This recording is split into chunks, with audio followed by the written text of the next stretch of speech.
அவனை ஊருக்கு புதுசு நடிச்சாங்க. நாளைக்கு திருப்பா ஹீரோனா எப்படி இருக்குண்ணா எல்லாரும் மூஞ்சி சாப்பிட்டா அடிச்சாங்க. படம் சுத்தமா நல்லா ப்ரோ. காசுல தலை படம் ஒண்ணுமே இல்ல தலை. உள்ள உட்காரவே இல்லை. தூங்குன அடிச்சாங்க.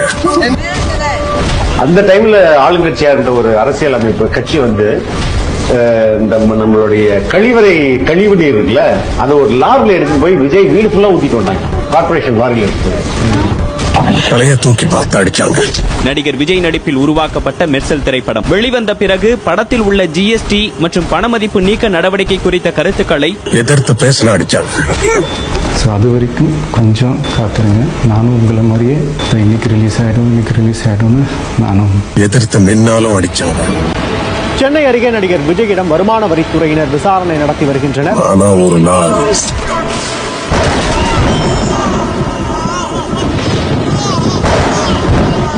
அவன் அடிச்சான். திராவிட மாடல்னு சொல்லிக்கிட்டு தந்தை பெரியார் பேரறிஞர் அண்ணா பேரை வச்சு தமிழ்நாட்டை சுரண்டி கொள்ளையடிக்கிற ஒரு குடும்ப சுயநல கூட்டம் தான் நம்மளோட அடுத்த எதிரி, அரசியல் எதிரி.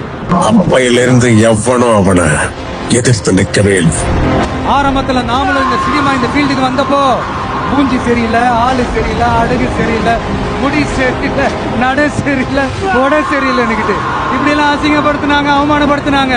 ஆனா கொஞ்சம் கூட கலங்காம ஒவ்வொரு வாய்ப்புக்காகவும் ஒவ்வொரு சூழலுக்காகவும் காத்திருந்து சுத்தி சுழண்டு உழைச்சி மேல வந்தவன் அந்த கூத்தாடி.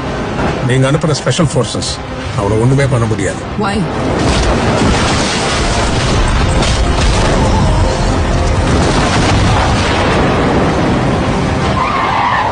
அவன் கிட்ட பெரிய படையே இருக்கு.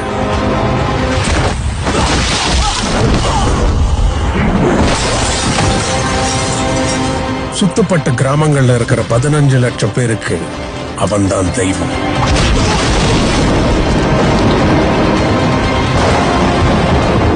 அந்த சிவரங்களெல்லாம் உடைச்சுக்கிட்டு அவனை சேரத்துக்கு முன்னாடி அந்த 15 லட்சம் மக்களை தாண்டணும்.